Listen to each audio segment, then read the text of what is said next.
This recipe makes focaccia so soft that you will never stop eating it. Let's start with the dough. Put the flour in the bowl, crumble in the brewer's yeast, then pour in almost all the water and attach the dough hook. You can also do it by hand too. However, if we have the technology to help, why not use it?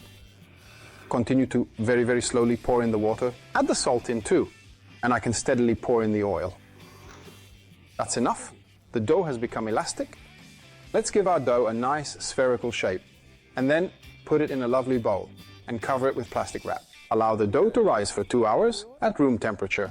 Our dough has risen, so now I will transfer it from the bowl to a pan. I will use a 26 centimeter springform pan, and I will lightly grease it. Put the dough into the pan, and then try to spread it out.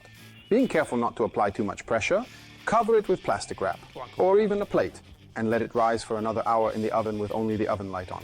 While the dough is rising, we can prepare the brine. Combine the water and the olive oil together in a bowl, and using a little whisk, mix them up well. The brine is ready. Now that the dough has finished rising for the second and final time, we need to create the classic dimples on the surface of our focaccia. And carefully spread the brine over the surface. Let's finish our focaccia by sprinkling on some flakes of salt and a few sprigs of rosemary. Now we can bake it in an oven set to static mode at 200 degrees, and in 40 minutes, it will be ready. Our big focaccia is ready. It is also perfect for topping. However, just plain, it still holds its own. Let's cut a large slice. And now, let's try it.